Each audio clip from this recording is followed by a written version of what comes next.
Hey guys, welcome to this very fun episode of TFL Talking Trucks. And to my left, as always, is Andre Smirnoff, the managing editor of TFL Truck, and the one person who should be a juror on the North American Car and Truck of the Year Awards, because, Andre, you know more about trucks than anybody else out there. But what are we going to be talking about today?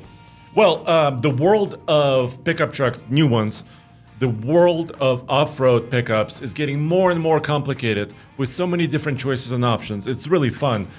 But it could be complicated and daunting to look at. So we're going to be updating videos and podcasts we've done in the past where we talk about kind of the most off-road worthy trucks. And since the last time we did it, there's been a number of new trucks, new truck trims, models that have come into existence that weren't around. So let's get right into it. Yeah, and I also want to have kind of a more affordable focus on this episode, right? Because is there such a thing as affordable trucks? I want it to be. I know we all want it to be, but is there such a thing? I mean, every comment we get is like, this truck's too expensive. Yes, and also partially this episode is about you guys, of course. We have a question from one of our Patreon supporters, Matthew. So near the end of the show, we can also show you our conversation with Matthew. And Matthew had a really great question related to off-road trucks. He has a newish truck, which is just a couple years old, and he wants to make it more off-road capable on a budget. Yeah, so we'll roll that interview question at near the end, and then we'll answer your question, Matthew. So, Andre, let's start with the world of heavy-duty trucks, because that's what's up there behind us on the screen. What are we looking at here? So we're looking at the Chevrolet. So let's start at GM, right? Okay. Chevrolet recently made news because for 2025, their heavy-duty truck, the Silverado, has a new trim altogether, which is the Trail Boss. And that name is familiar to us, right? Because we owned one. We owned one. We had a 2020 light-duty Trail Boss Silverado. A full-size or 1500. 1500 truck. And this kind of name for Chevy has been very successful. They've since then introduced Colorado Trail Boss, which actually I own. I ended up buying. And now it's a heavy-duty truck as well. So there's so many options in this world now. So tell me about the new heavy-duty Trail Boss. What does it get you that a regular heavy-duty 2500 Chevy won't? So first of all, there's an underlying... And is it a 2500? Yeah, it is. Okay. And actually only a 2500. So, 2500. So, it depends on the manufacturer, how they position, some of these off-road packages. But for GM, they really want to focus it on the shorter wheelbase, which is not an 8-foot bed, because that would be insane. You would never be able to turn one of those trucks. Yeah, well, a dually would be insane. But I've seen plenty of dualies with off-road tires on them, and I've seen plenty of lifted dualies, not from the factory, but certainly on the road. But how many of those lifted dualies actually go off-road, Roman? Hey, podcast listeners and TFL Talk viewers. I wanted to take a minute to talk to you about a quick and simple way to sell your car or truck with the help of our new partner, HighRoad. With HighRoad's online portal, you enter your vehicle's VIN number or plate, mileage, and zip code, and you'll get competing offers from several qualified dealers in your area within seconds. You pick the best deal offered and follow through with the dealer to sell your vehicle. No more managing scammy emails from buyers on Craigslist or Facebook Marketplace. No more time wasted on no-show buyers. No bait and switch with a "will you take a check" excuse from sketchy buyers. Now keep in mind, these offers will be for trade-in values of your vehicle. If you want to go through the hassle of getting more for your vehicle, that's up to you. But if you want to sell your vehicle hassle-free and fast, go to tfltruck.com and click Sell Your Truck in the navigation menu. Or click on the HighRoad ad at the bottom of the website if you're on mobile, or click on the column if you're on a desktop. HighRoad makes it easy, and we like easy. Maybe zero? I think they're more Maybe one? A show than go. Yeah, well, a lot of those trucks bring trailers to the trailhead, right? Yeah. So they tow massive trailers on dirt roads. Or horses. And horses. So the Trail Boss package and the heavy duty gets you, it's partially a cosmetic package. So if you look at some of these images, if you're watching this on TFL Talk channel, we've got blacked out trim, we've got red tow hooks, Roman, because that's almost a requirement now. And black door handles, black trim, but it's based on a Z71 package that gets you hill descent control, skid plates, and special suspension. You know, I gotta say, Andre, I'm not a huge fan of heavy-duty off-road trucks. because they're sprung so tightly, to carry heavy loads that they tend to beat you up off-road. At least that has been my experience. Now, I know there are a lot of heavy-duty trucks that are off-road worthy. Specifically, I think AEV, with their Brute, does some of the best. Their Prospectors. The Prospector. Yep. Is there a Brute? There's a Brute, right? There's a Brute Jeep. There's a Brute. It's a Jeep. Okay, so it's a Jeep. So the Prospector is Is a Ram. the Ram, Cummins.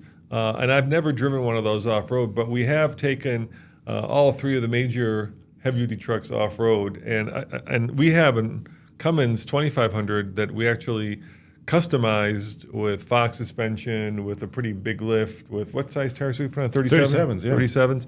And I don't love it off-road for not just the one reason I stated, which is they're sprung, to tow and to haul, but they're also so very, very big that they're hard to kind of get through tight places.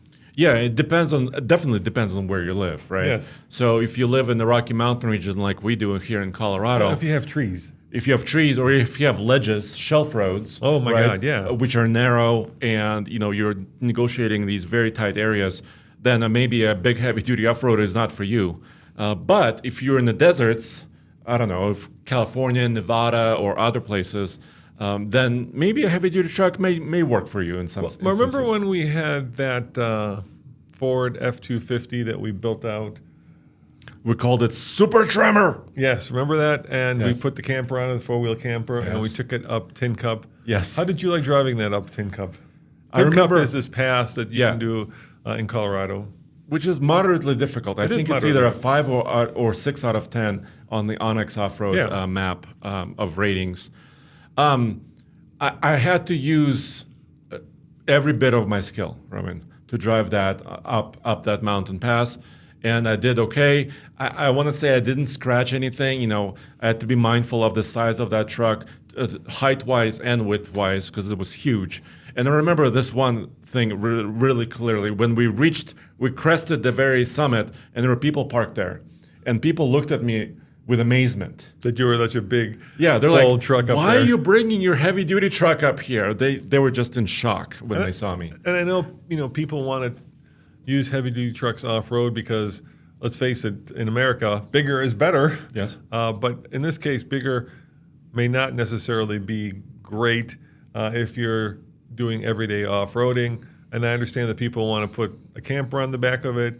But if I had a heavy-duty truck with, let's say, a four-wheel camper or some other sliding camper, I would love to use it to tow, something like a side-by-side behind. So I would take it to the trailhead or, to Moab and then park it and live out of it. And I would not necessarily take it to run the White Room Trail. I would take the side-by-side. I think that's a better solution personally for me. But I'm not blaming people who want to go off-road. I mean, these things are certainly heavy.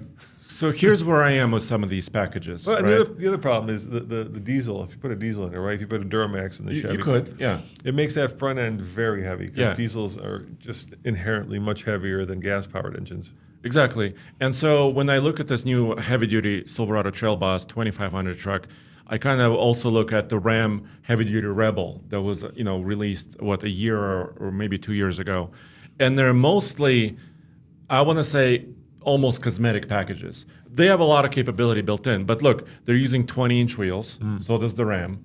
The tire is not huge. This is a 34-inch tire, so the sidewall is not very huge. But they just look mean, right? They have that appearance. And I think that's where a lot of the owners and customers of these trucks want to feel like. They want to have a big truck that could pull them out of a snowbank or help people and be very capable, but also have that mean look. I mean, don't get me wrong. There's nothing more fun than like hearing that turbo spool up on the Cummins when we're in dirt and then Yes. Going up a big steep hill. These are very fun things to do, but my back just won't take the pounding that these trucks give you off road.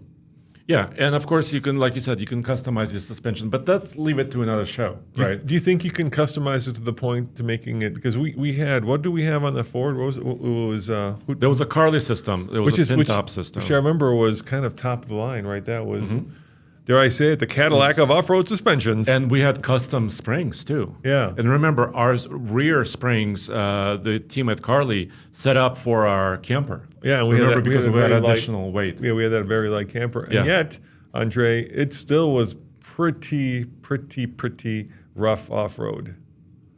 So now you're probably wondering, how much is this new truck? How much is this new truck, Andre? $65,230, and this is That seems cheap for an Well- HD 2500. Is it a gasser? Is that the 6.6? that's a gas version. That's a gas 6.6 yeah. gas V8. Yeah. Well, it may seem cheap when we are talking about $100,000 trucks, but it's still a pretty high entry point for this Trail Boss. You could easily get a 150 or a Silverado 1500 Above this. very quickly, and Yeah. it won't have the capability. So if you want a diesel, the diesel will cost you, of course, over 10 grand. So, and what other things they have in their stable of Silverado heavy duties are, like you said, ZR2s, right? Those have DSSV shocks, and then they have the Bison versions of those trucks, right? Right, steel bumpers, really heavy duty skid plates packages underneath the. But those trucks are now entering $80,000 and $90,000 territory with some of those diesel engines. I think that GM has taken huge steps. I remember when if we had this conversation 10 years ago, we'd be like scratching our heads and saying, "Where are all the GM off-road trucks?" Because And we would be looking at Z71s. that was right? it. Yeah, it was Z71. Yeah. And that was it with that G80 locker, and you had no choice of better suspension. You had no choice of a lift. And now you look at specifically the AEV stuff that they're doing, both for the Colorado and the Canyon. And the heavy duty trucks, too. It's just amazing with the amount of off-road capability you can get from the factory. Yeah, I wanted to quickly look at Ford, right? And of course, we haven't forgotten about the Power Wagon. No. The Power Wagon is still there on the Ram side. Soldiers on. But it's not updated, Roman, right? That's why I said it's soldiers on. Yes, it's not updated. It's about the same. It does have a unique suspension, solid axles. I think the Power Wagon has sort of been left in the dust. Yeah, it was great 10 years ago. Yeah. And It now was king of the road. And now all the competitors, I remember when I was in Detroit when Ford unveiled the Tremor nameplate, the model, and I thought to myself, well, there you have it, Power Wagon. What are you going to do? Because, of course, the Tremor, unlike the Power Wagon, was available in the diesel Power Stroke.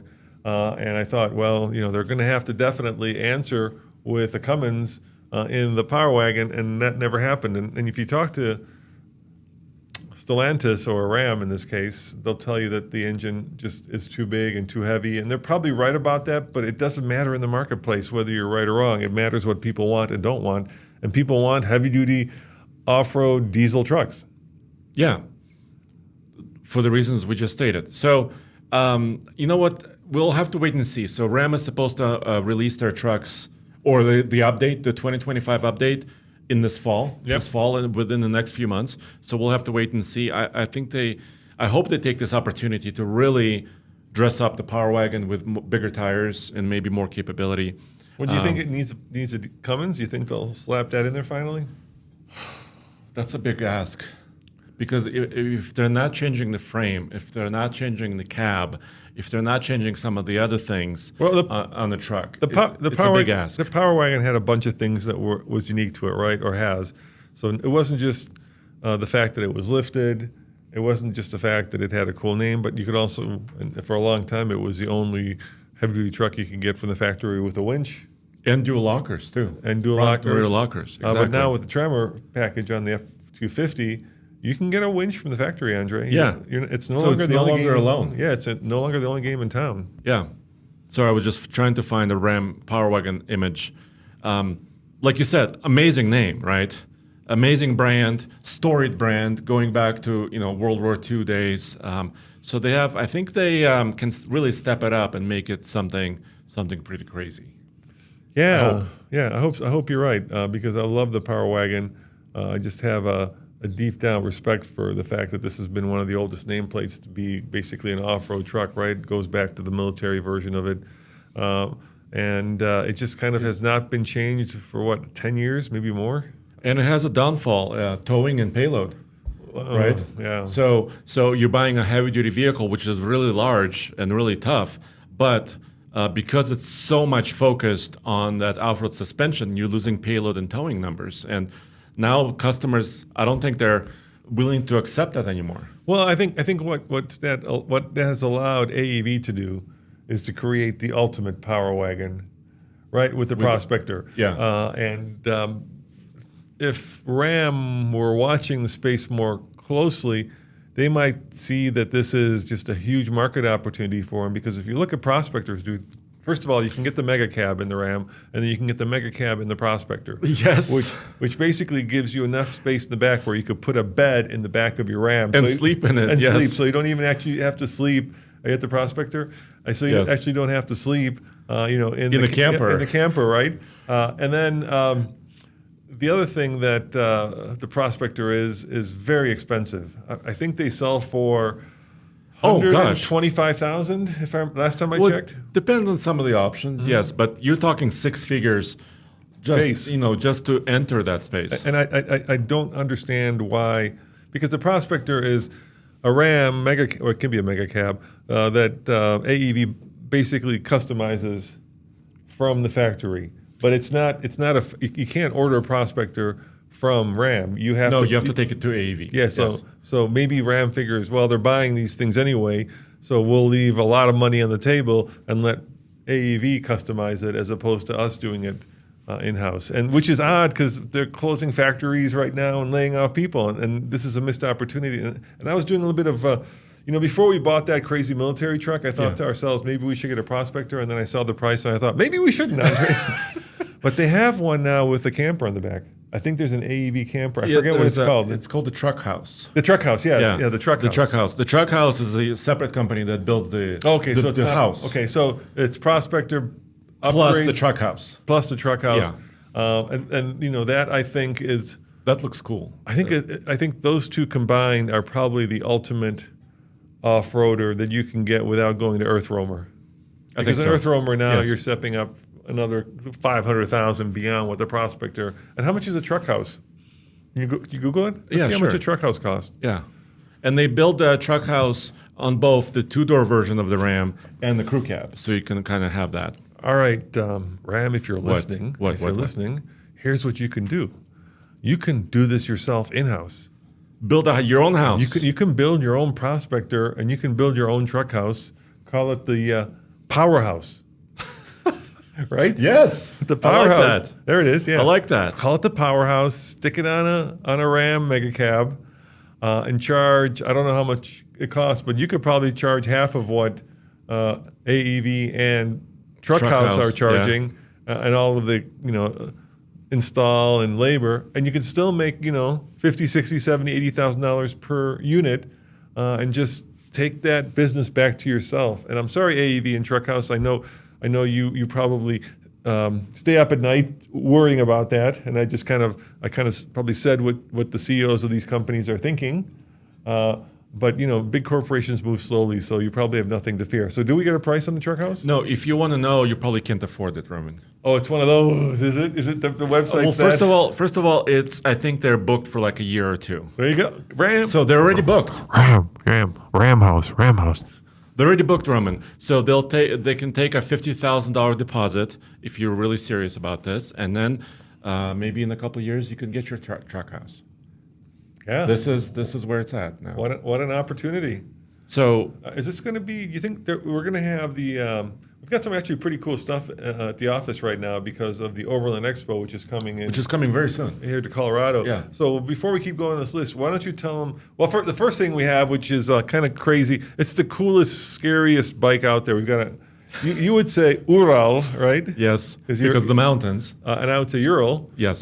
Three-wheel, and this is off the topic, but we have a Ural three-wheel motorcycle, which is a copy of a BMW sidecar that came out in the war. And Alex just drove it to the office, and it's kind of a showcase for a lot of motorcycle parts, but he said it was terrifying to ride. Yeah, this is one of their ultimate builds. Basically, every year Overland Expo does at least two builds, right? They do a truck build and they do a motorcycle build. And thank you for lending it to us to review. Yeah, absolutely. And also, like you said, it's a showcase for some of the accessories, racks and lights and even refrigerators for your motorcycle and winches. Yeah, I think Alex is going to do a TikTok the only motorcycle with a built-in fridge. Yeah, which you is can see true it right here. Yeah, I see it right there. It's Yeah. pretty cool. So So if you guys are, not following all of our videos, TikToks, shorts, reels, just head on over to alltfl.com and you can see all that. But I think that's cool. But the reason I bring this up is because they also lent us a truck. You want to talk about that? yeah, this is another build, another ultimate build. Like I tell said, me about it. It's a GMC Canyon, so it's based on the brand new GMC Canyon AT4X, basically an AEV edition, which is the most off-road ready midsize pickup truck from GMC. So is it officially GMC Canyon AT4X AEV edition? Would that be on the Monroney? Ultimate build. Ultimate. Well, this is an for this ultimate one. build. But I'm saying That's the Monroney. Okay, all right. Yeah. AEV edition. I got that right. Well, I wish they had another like punchy name. Like a Bison Chevy is a good strong name. But Well, tell them about the video we just published this week, which was the ultimate TFL towing torture toaster test toaster. That's easy for you to say. Basically, what we're doing is we're taking the steepest grade around Colorado, around our offices, which is very steep. And on the hottest days of the year, over 90 degrees, we've tested now 2 trucks up there. First, we did the Ford F-150, right? No, the Silverado, was that first? Silverado 1500. So that overheated. Yeah. And then we did the F-150. What happened with that?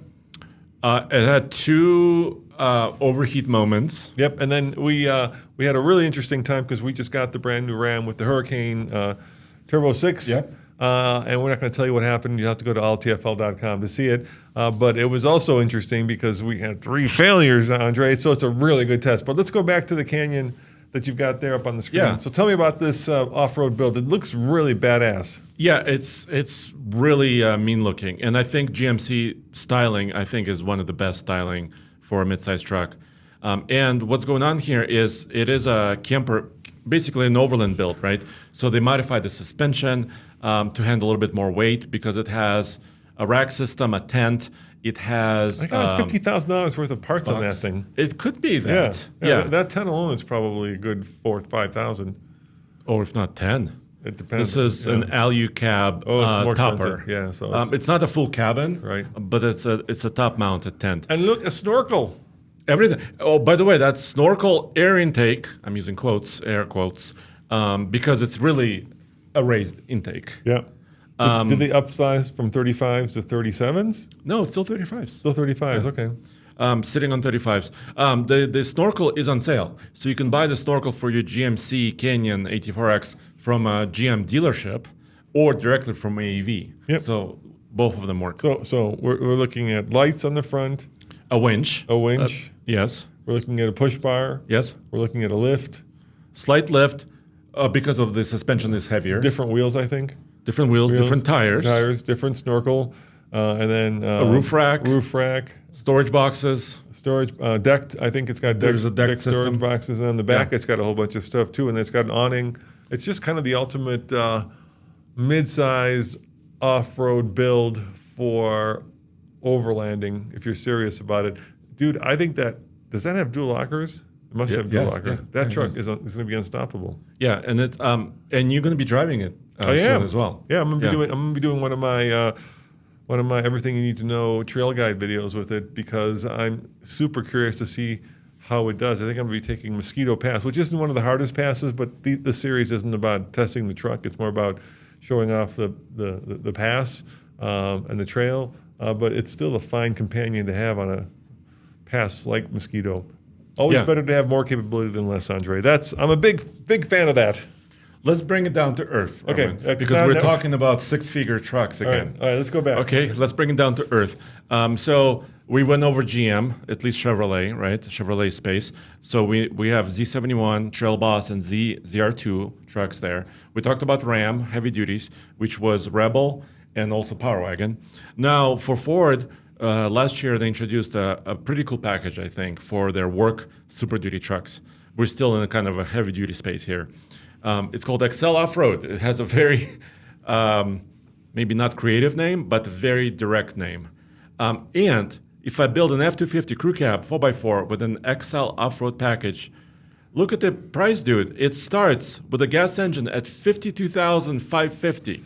All right, you just blew my mind, Andre, and I'll tell you why. Why? And we talked about this last time, right? So you can get now. So Ford has obviously a lot of top-end off-road trucks, including the Raptors everywhere. the Raptor R, the Tremor, and now this base XL off-road package. And yet, Andre, yes, what? You can't get the hybrid Maverick with an off-road package. That's got to be a conscious decision on the part of Ford, right? They had to have been like, let's save something for the next update. Probably. I'm still salty, Andre, because we ordered one, and I was expecting to be able to get at least the FX4 package, and you can't On your hybrid all-wheel drive. Right. Yeah. So you can have gas economy, or you can go off-roading. By the way, we before we get to some other question, we got a really interesting email here. I want to read this to you. Yes. And this actually is kind of semi-trucky, but I want to kind of talk about this on the podcast. So, Yes. so let me read it to you. This was from that wasn't from Dan. That wasn't from Dan. Where was this? By the way, while you're looking, I'm looking. we really thank you for your support on patreon.com/TFLcar, which is our only Patreon page there. We have many supporters, many comments, a lot of feedback and questions from you guys. We also post early looks at our videos that are upcoming there, so you can get an early look at some of the stuff we're doing before anybody else sees it. And also, it's a way for you guys to schedule some time with us here at the podcast to discuss your questions or comments. And we can do it via video conferencing. So if you want to be on video with us and on our podcast, let us know. Join patreon.com/TFLcar, and we could schedule something right there. All right, so let me kind of read you some of these questions that people are sending us, and I'll get to the one that I like. This is a really nice one from Dan on Patreon. Mm-hmm. He says, "My son and I finally took our 2004 4Runner up to the Ironclads. You folks make it look so easy. Nice. I have a 3-inch lift, and there were some challenging sections. We also chickened out in the last climb as we did not have a second vehicle. We are very impressed with your skills, Andre. Would love a clipping from you guys." And I think I love that email because camera flattens everything out. Yeah, camera makes everything look easy. And it's not. And so I appreciate you, Dan, pointing that out. And it gives me a chance to kind of wear our credibility on our sleeve because we are doing things that most people aren't doing. And it's nice that you pointed that out. This is an interesting thing that I've now seen a lot out there. Okay. And once again, these are like internet things that sometimes are true and sometimes aren't true. But let's see if you know anything about this. TFL, I have a 2024 Ranger ordered. Recently, I heard about this truck needing a load box reinforcement kit. Okay. I was wondering if you can shed any light on this is needed and why Ford is putting the kit on at the factory. They're saying it is needed for any accessories over 90 pounds that will go on the bed rails, for example, a cap. I'm planning to put one on. Any information or insight, appreciate it. And that's an interesting email because we just put a Go Fast camper on ours. On our Ranger, yeah. And I've seen a bunch of comments saying that it won't be able to handle it. Have you seen any structural disintegrity on our Ranger after putting that on? Not only did we put a GFC Go Fast camper on our Ranger Raptor, we also just took it on Kingston Peak Trail, which was a lot of washboard road, a lot of really tough off-roading, not super technical off-roading, but really, really bumpy stuff with lots of rocks. And you were following me, Roman, right? Yep. And I was very pleased with the way that the Ranger and the camper worked together. Really solid connection. So, no, we don't have any reinforcement kits on our bed. And also, did you notice my bed jiggling or flexing or anything like that? I did not. So here's the other thing. All beds on pickup trucks now have these plastic toppers. They basically protect the top of your bed. And what I did notice when we mounted our camper to our Ranger Raptor is that plastic tends to get wavy a little bit. It gets squished by where the camper attaches to it. And I don't know if that plastic really is meant, to handle like campers like that. So the plastic itself goes a little bit wavy, but the structure of the bed remains. So in our experience, we have not had any issues. And how much does that thing weigh? It's probably at least 200 pounds, right? 275. Yeah, so it's a lot. And this is something interesting. It kind of goes back to our Maverick discussion. This was sent from Best Wishes, no name. He said, I've noticed that the distinction between traditional CVTs and e-CVTs is sometimes blurred in your discussion, which is, something that the Maverick has. Variable. Yeah, particularly on the podcast. For example, Roman often uses the term interchangeably, although these systems are fundamentally different in operation and design. So yes, we understand that eCVTs and CVTs are very different. So a CVT, I'm going to make this very simple, is a cone with a chain that goes up and down, and an eCVT is a planetary gear set. And the reason I use them interchangeably is not because I'm not aware of the fact that they are fundamentally different, but because they are designed for one specific purpose, and that is to save fuel. And in that regard, they feel identical to me. I know they operate differently, but they both feel like there's a pillow between me and the accelerator. So whenever I push on the pillow, instead of getting instant torque, I get, in the case of both of these, this kind of mushy reaction to the throttle, because the engine is working very hard not to work very hard.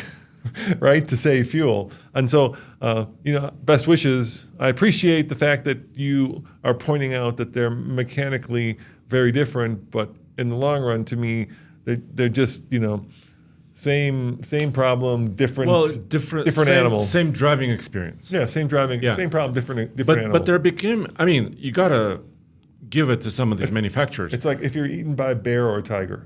You're still eaten. Yeah. Okay. It may happen in different ways, but you're still eaten. It's pretty impressive what they're doing, right? We're talking about all-wheel drive capability in the Maverick eCVT with 40 mpg in the city. Yeah. It's still impressive what they combine. They combine some utility in this little truck with amazing efficiency. But I was kind of wagering a guess last time when we talked, Andre, that the reason that Ford didn't put the off-road package on the Maverick is because their CVT isn't designed for off-roading. And of course, the company that has written the book on CVTs and off-roading is Subaru. Using all CVTs. All CVTs, not e-CVTs, but CVTs. And maybe Ford doesn't feel like they have the engineering prowess. You get it? I'm baiting for it now, right? Oh wow! Yeah, they feel like they feel like they don't have the engineering prowess to compete with Subaru and their CVTs off road. I'm just guessing, Andre, but if I were Ford, I might take those as fighting words and see if I can actually put an off road package on a Maverick with a CVT. Direct all your questions to Roman at what's your it's email? info at TFL Truck. Ask a TFL Truck. Andre will get that. .com, yeah. Okay, thank you. So getting back to the F250 or F-Series, you could do some of this affordably, Roman. And this off-road package, the work truck off-road package, gives you a 33 Duratrack tire, so it's a beefy tire, and you could do it with a gas engine at under 55 grand. Depending on discounts, it could be lower, of course, rebates, but you could do it affordably still in a heavy-duty truck.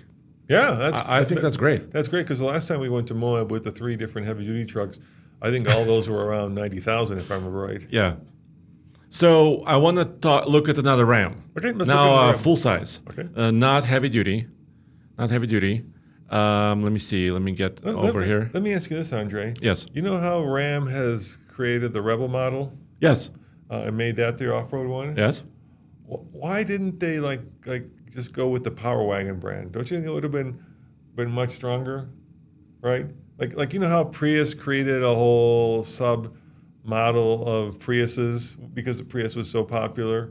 Couldn't they have kind of gone that same route in Corvette? There was a story that Corvette was building a bunch of different Corvettes. Or Mustang brand. Right, like the Mach-E. But Sure. couldn't the Power Wagon have been the brand for off-roading, the ultimate off-roader for Ram? So you could have a heavy-duty Power Wagon. You can have a Light-duty Power light Wagon. yeah.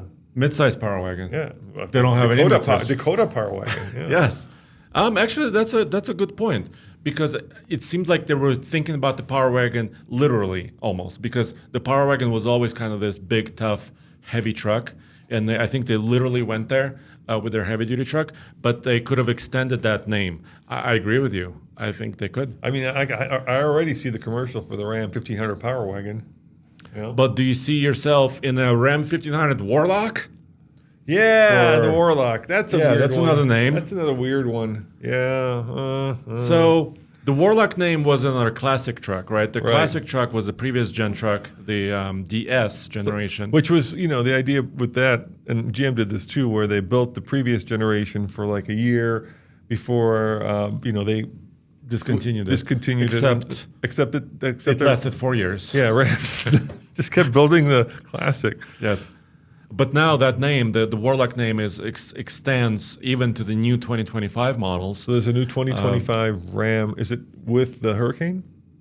It could be. Or Pentastar? It could be. It could be both. Okay. So not many people know about this guy, but it is a pretty aggressive. It's not a rebel. It's not a rebel, and this is kind of related to the question that Matthew sent us, Okay. that we discussed. So in a little bit, we'll play Matthew's question here, because Ram has several packages. Once again, something called Off-Road, something called now Warlock, Rebel, TRX. Well, TRX is gone, and then RHO is coming, and of course Power Wagon. So knowing Ram, the Warlock probably starts at 95,000. You are almost right. No. It was always the affordable off-roader. So how much does it go for? So this one is only crew cab, Okay. with a shorter bed. Starting price, drum roll, is 53,000 to 55, but that's after an incentive. Oh, Before an incentive, it's more like 56,000. it's after royalty cash and All kinds of different incentives. So let's call it mid 50s, 55 to 56, maybe a little bit lower with incentives. But I think it's kind of an interesting package. You get off-road tires, a little bit higher ground clearance. I like it, Andre. It looks pretty cool, right? But I don't know what the difference is between that and the Rebel. What don't you get in the Warlock that you get in the Rebel? Aha. Maybe we should play our question. Is that the question? Yeah, we discussed some of these points. All right, well, let's play the question, and we'll be right back after we play the question and With Matthew. And you answer it. Matthew, how you doing? Good, how are you? Good. So what's your question? I'm just wondering, I have a 21 Ram built to serve. It comes with the off-road package, which is the main thing, rear locker, body lift and all that. I've always heard of this truck being referred to as like a Rebel Light, and I'm just wondering pretty much how this kind of compares to a Rebel and what kind of things I could expect to do with it and what it might need a little help with. I know the only difference seems to be that the Rebel gets the upgraded suspension, whereas like the built to serve off-road package only has like the Dodge or the Ram tuned off-road Shocks. suspension. Yeah. So first of all, right. I wanted a little bit background from you. So first of all, where are you from and where do you use your truck? So I'm from New York. Okay. And as far as where I use my truck, I'm in upstate New York and it's not really the city. We're out in country, land. So I'm always getting some kind of wood or, I have a couple trailers that might need to be hauled every once in a while. And it's just great for having a truck for truck needs. Yeah. And then how many miles did you buy it brand new and how many miles are you driving? So I bought it this last winter with 8,000 miles on it. The story I was told, it was a retired veteran. This was the Marine edition, so I'm guessing that he was a Marine. Yeah. And he leased it out for 3 years, and he hardly drove the truck, at all. So when I saw it had 8,000 miles on it, it was like buying a brand new truck, pretty much. Gotcha. But yeah, I really wanted it because like I'd mentioned I had a Gladiator and it was for what it wasn't very comfortable. I didn't really like it on long road drives, having the straight axle. It was kind of smaller. I wanted something bigger that I could tow with and haul with. So I went and got this truck. Yeah, it makes sense. Well, first of all, I gotta say, I really love the Ram Built to Serve series. Like you said, they started in 21, and they had a couple of other versions. The image behind me here is a 2023 EMT edition of it. So they were trying to kind of highlight and branches of military and then also first responders. So I really love that. I also love kind of the look of it. Do you have the blacked out grill as well? Yep. So mine comes with the blackout package and the LED lights. They also get so the wheels that it come with are an onyx color. They're not black. They're almost kind of like a charcoal gray, blackish. So they come with, special wheels. The interior is all kind of same kind of accent with that onyx color they call it. Yeah. But it also gets like the Rebel seats, which is kind of cool how it's got that kind of perforation in it. It's kind of like a leather cloth mix. Yeah. So, oh, and it Yeah, and also also I gets like a think safe. there's some Velcro, right? Where you could put badges Yep. or something. So it's got Velcro on the sides and the back of the seat where you could put, patches if you served. Yeah. And I think it's got some other stuff. They call them map rings in the back. Uh-huh. People can put, shotgun shells or whatever else in it. Yeah. So first of all, like your question is, so first of all, you have a cool truck already, right? You got a Hemi, you got the off-road package, Yep. which is a Ram 1500 off-road package on this particular truck, right? So that Right. gives With skid you plates, rear locker, Yeah. So really, body I lift. would kind of agree. You mentioned something like a budget. Is it a budget rebel? And also, how do you get it to the next level? Right. Definitely, I would agree. It's a budget level rebel, 1500. Another truck similar to yours might be like Backcountry, the right? Ram 1500 Classic Warlock. Right, Um, right. Yeah, I'd cross shop that. I just mhm. noticed that the Warlock didn't get the rear locker.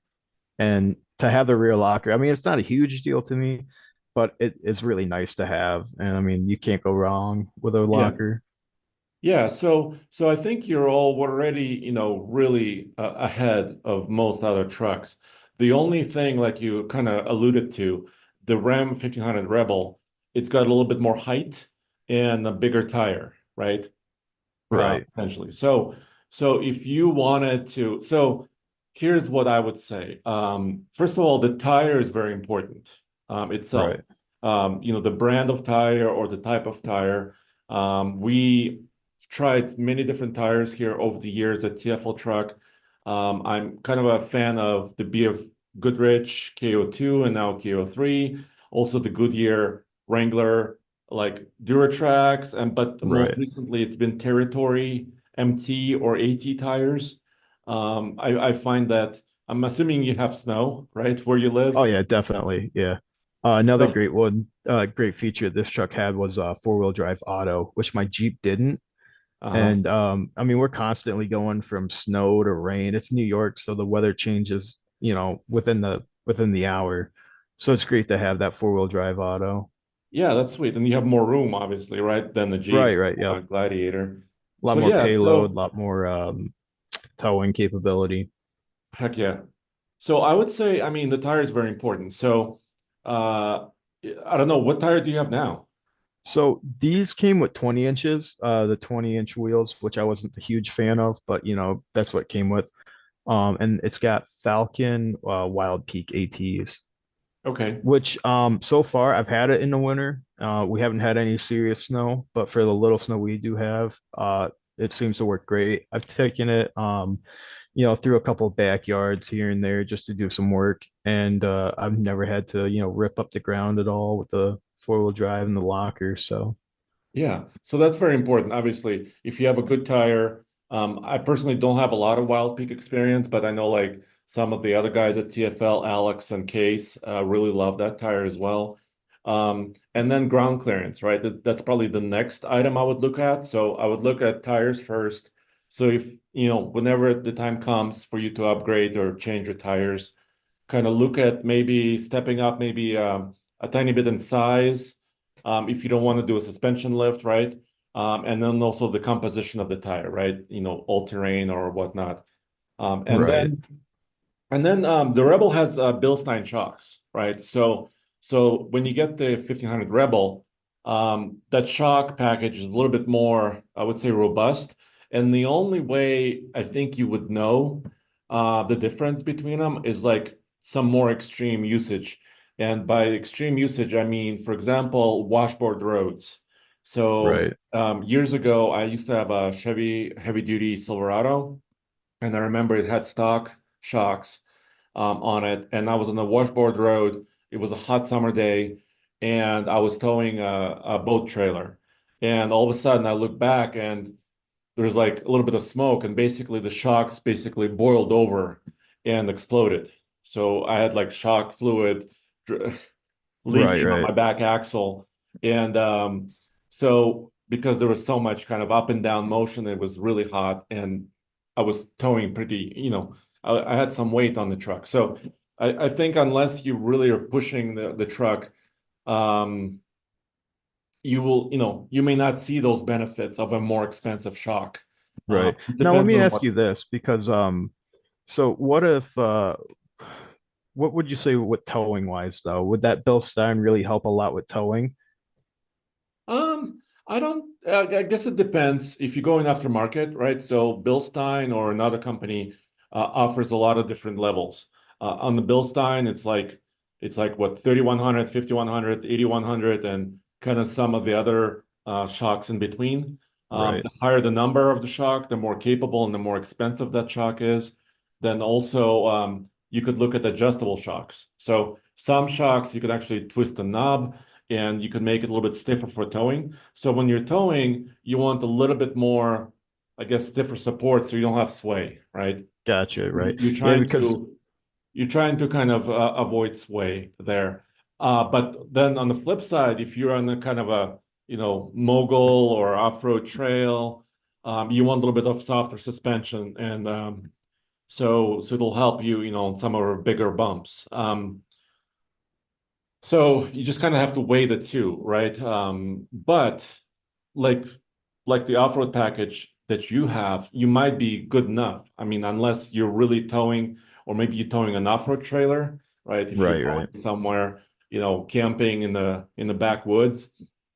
Yeah, So because these get the 390, what was it, the 392 rear end. yeah, So they're rated for quite a bit, I think 11,000. yeah.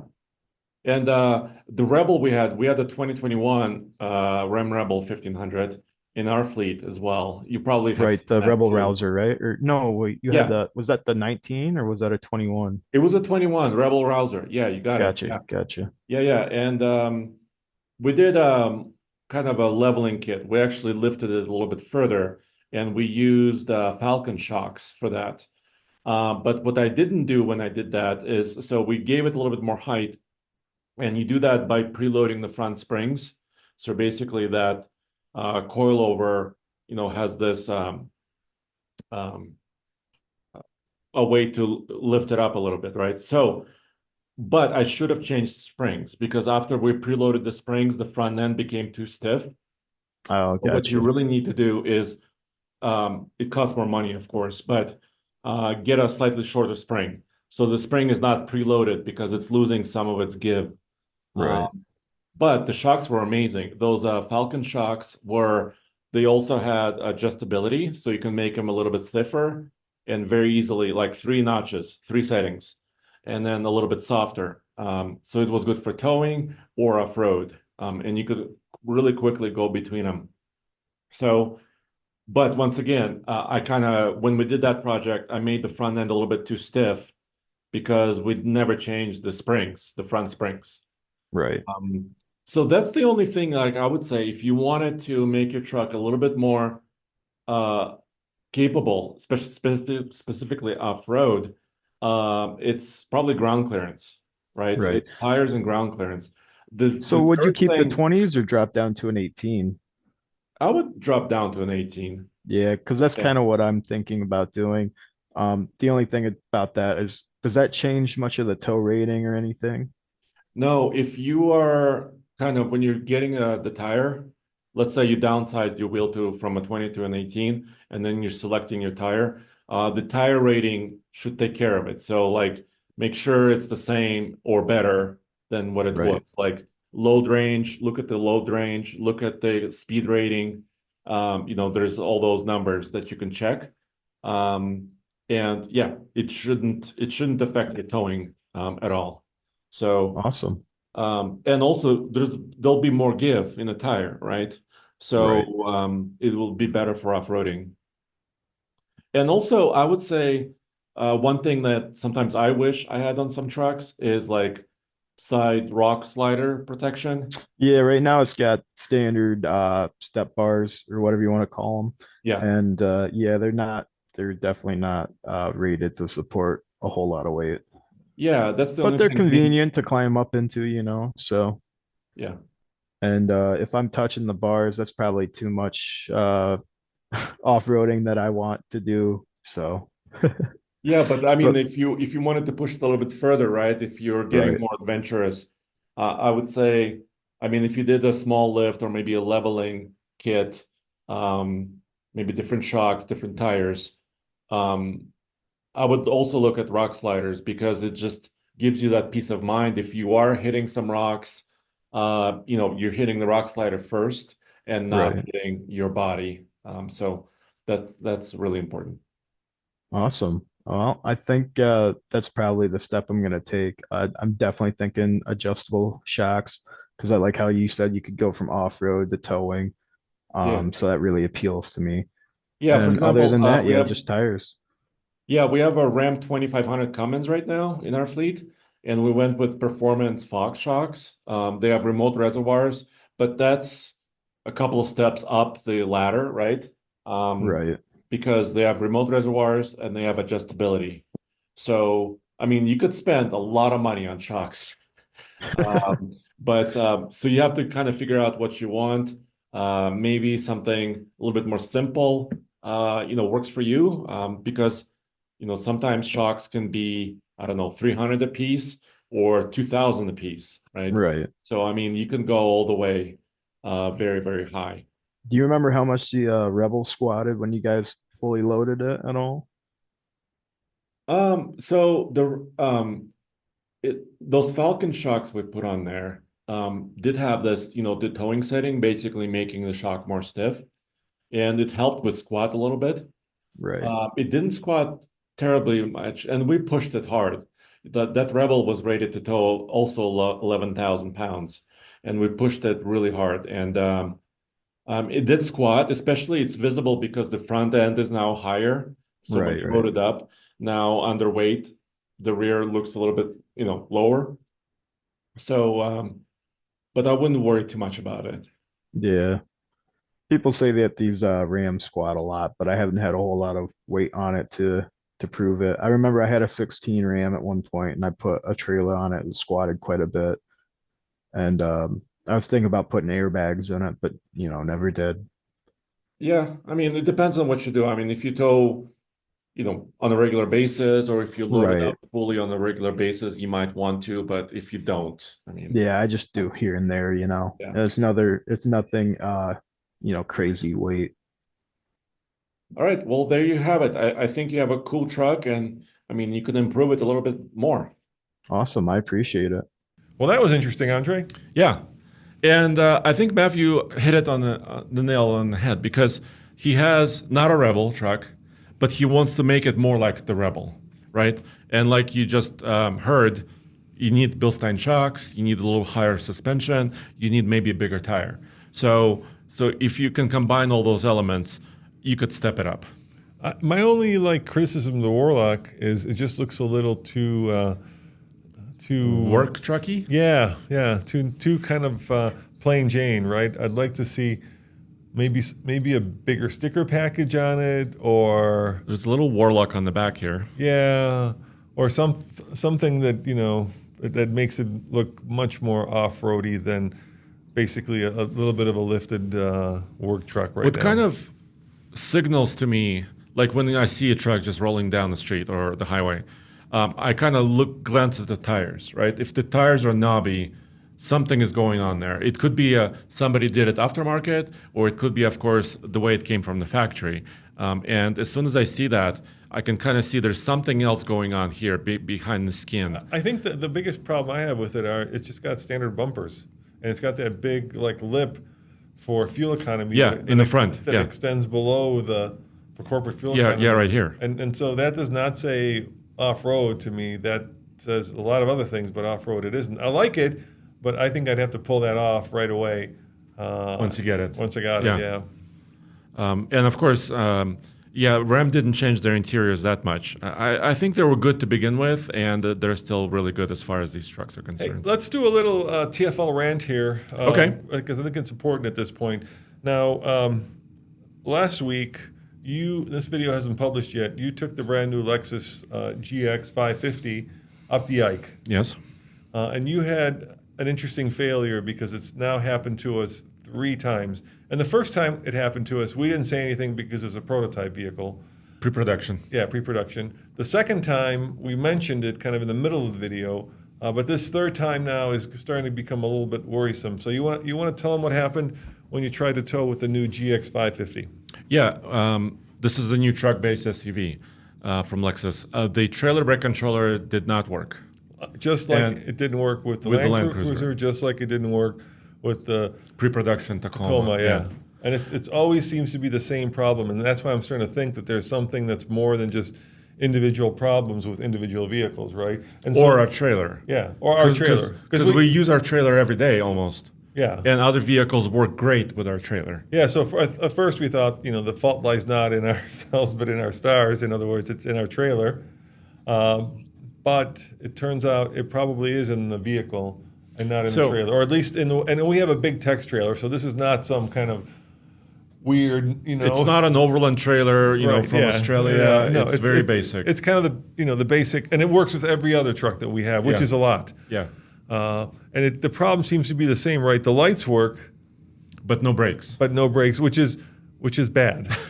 So lights are one thing, right? You want to communicate with people around you, turn signals, brake lights, running lights, etc. But we tow heavy. We tow always over 3,000 pounds, which is the line, right? Legally, at least for our state, is where you must have trailer brakes. And when the trailer brake controller on the vehicle doesn't supply brake signal, that's a huge safety problem. Yeah, Huge. yeah. Well, you were pretty scared going down the icon. Yeah, lane so because- our solution is a remote brake controller. but that doesn't give you the kind of same feel. And same it's- precision. It's very abrupt. It doesn't have precision. Yeah. Right. So this is it's a Prodigy, right? It's a RF Prodigy, yes. And so what the built-in trailer brake controller does is when you pull it, you can modulate the brakes on the trailer, so you don't have to lock up your tires. But with the Prodigy, it seems like it's an on and off switch. Yeah, even though it's supposed to modulate, it's never quite works perfectly, right? So You can feel it because when you use it, right, the whole I've towing scared you vehicle, once. I yeah, think. just like all of a sudden it like locks up the trailer and like I go flying forward and almost hit my head in the windscreen. It wasn't because- that bad. It was that bad. It was pretty bad. jeez. Yeah, it was pretty bad. I was like, Andre, what the heck is that? So I don't know what's happening with Toyota. This is a bigger question than we were talking about this morning because obviously there's other issues that Toyota's facing right now with the Tundra, with the Tacoma, with the Grand Highlander, and I don't want to go into that. That's a whole separate podcast. But let's start with the small things like making sure that your brake controller works from the factory. Yeah, and our experiences have been less than good. Yeah, the last 3 Toyotas we've had, we have not been able to get it to work. And this is not sending a man to Mars, Andre. Right? This is a 7-pin connector that's been around for a long time. And my sense is that it's not a wiring problem. I feel like it's a software problem. It very well could be. Because I feel like the brake controller is now integrated into the computer systems of the truck, and somehow something's not talking to something, which is only allowing the lights to work, but not actually braking the trailer. And I think there's a bigger question here with how Toyota handles their software, and I mean from the usability standpoint, right? I really love like GM and Ford have really great trailer integration software. And by that I mean you can name your trailer anything you want. You could save it. You could track your efficiency with the trailer. You can track your distance you went. Fair, except at that Ranger we have, Yes. like about 25% of the time when I start it up, it thinks there's a trailer hooked up to it. Oh boy. You've Yes. seen that, right? Yes, I've seen it. Right. So the Ranger Raptor has a bug yeah, somewhere in its, and it in says its software. it asks you what trailer you're towing with, And you're like, I'm not towing anything. There's nothing back there. So we have an issue like that with a Ranger. But I mean, in general, I love that software. Ram is approaching that level, But Toyota, I think, still has a ways to go. It's really quite difficult to track your trailers, or It might be a cultural thing, right? it could be a cultural Because I'm not sure that I don't know what Japanese use to tow, but I'm sure it's not a 7-pin connector. I think that's a very North American, Or maybe they don't tow quite as often or as far. or maybe it's much more commercial over there, so that it's it's here. We've got funky rules that allow people who don't have specific training to tow big, Or to drive big vehicles. or to drive big vehicles. It's America. That's what we're about. We're about freedom. And I feel like, and I'm just spitballing this, so please don't take it for gospel. I kind of feel like the Japanese are probably much more rule oriented, and they probably wouldn't just let anybody get behind the wheel of a, let's say, 35,000 pound trailer and pull it up and over a mountain. Yes. All right, what else we got here? So I want to point out a couple more affordable options, which people may not think about. So the new Tacoma has a 2-door pre-runner truck. It's called the TRD Pre-Runner. It's a 2-wheel drive truck, but it's lifted with off-road tires. So it's not an access cab. It's just a regular old 2-door. 2-door with a little extension in the back. How big's the bed? 6 feet usually Okay. For this guy. And it starts at under 40K. Wow. So, I mean, it does have, the turbo engine and Is it it's a little pre-runner. Yeah, but is it like a TRD Pro in that it's got the cladding and the tires and all the It's like the off-road truck, the TRD off-road truck that we had. Yeah. Except it's 2-wheel drive. Okay. So, and short cab. So it's a little bit, more unique. So if you're in the desert, maybe you don't need 4-wheel drive always. Maybe Florida.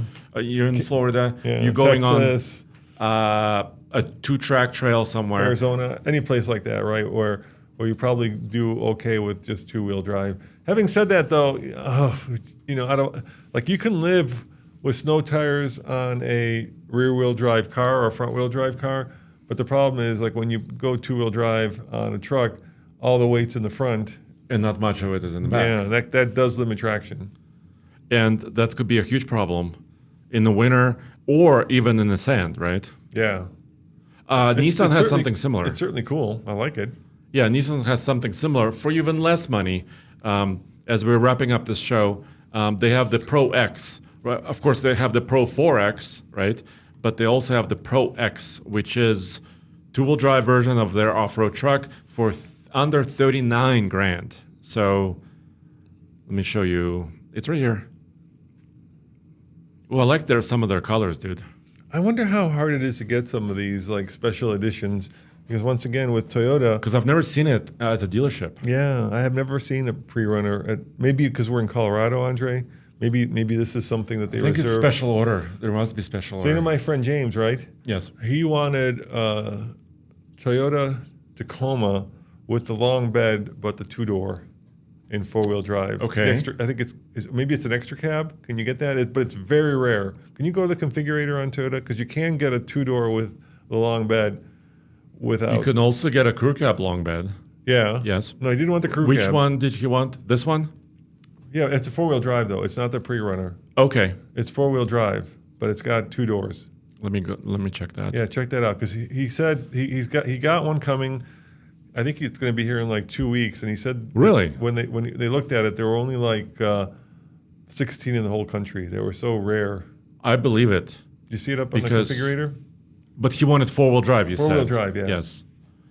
So Let me that's it. configure the 2-door 4-wheel drive. Yeah, so Yeah, it exists. It exists, yeah, but it's And the very 4-wheel rare, drive costs about $3,200. which is not bad compared to what other manufacturers charge for 4-wheel drive. How much is a base one? So if you get the 2-door 4-wheel drive, Well, this one it- is an SR5, which is almost base. Is it an extra cab or is it just 2 doors? This is called extra cab, but it's only 2 doors. Yeah, but I'm guessing The rear asking- doors don't open. They don't open. Yeah, that's what I'm. 41,895 is this guy, which is an SR5, which is almost the base one.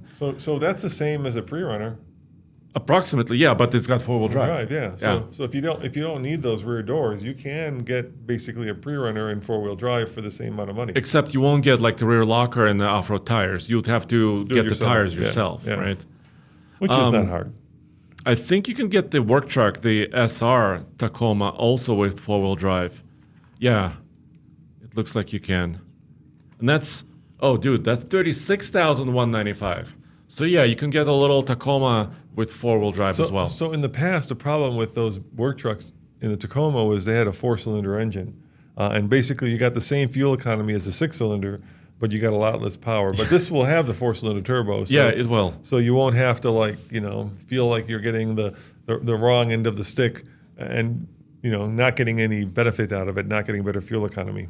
And it's tuned a little bit lower in this work truck as far as the power is concerned, but still, I drove it in California. But you can't get it in a manual because no Tacoma comes in a manual. No, you can get a manual. You yeah, can, that's right. You can, get but a it manual? depends on the engine. Okay. It definitely depends on the version of it. Can you get a manual on this? In the work truck, no, not in this one. Additional changes may be required, Roman, when I click on it. Let's face it, we're getting to the point where manuals cost more than automatics now. Yeah. It's completely Oh, flip. it's making me choose a 4-door cab for a manual. Ah. You see? Yeah, there you go. That's Yeah. a weird. It's choice. a weird combination. Yeah, that is a weird combination. Yeah. Huh. How much is it? Does it cost more or less if you get the 4-door with the 4-door, manual? 4-wheel drive manual is $35,100. So it's Identical. not that much more. Yeah, it's a very similar. Yeah. Well, do you have any others on your list? I'm kind of done Okay. with the latest stuff. So even though it's getting a little bit more complicated, I hope this episode kind of clears things up a little bit. Yeah, and I appreciate that you try to go a little bit more economical. So Warlock. SR, Superior Honor is a little bit cheaper. Pro X, once again, 2-wheel drive Frontier. And also the Super Duty XL off-road package. That looks pretty interesting. Yeah. And then if you really want to go crazy, go get yourself like a base F-150 and get that supercharger for the Coyote, and you can crank that thing up for another 10,000 from the dealer. And have 700 horsepower. Yeah, which is also another There you go. effective way to save some money. As always, guys, we really appreciate you watching. Remember, we want to thank our Patreon supporters. You guys are great. And if you want to see videos before anybody else, That's where you go. yeah, go to patreon.com/TFLcar. Yep, that's it. And check out alltfl.com for more news, views, and what, Andre? Real world reviews, because we don't always podcast. We also get out there and do the reviews. We're not just pointing at stuff. We're Right. actually testing stuff. Driving off-road, on-road, with trailers or without trailers. And that's all you, man. That's why you should be on Actoid. I'm flexing right now. Nobody can see it, but I am flexing. All right, see you guys next time. Ciao.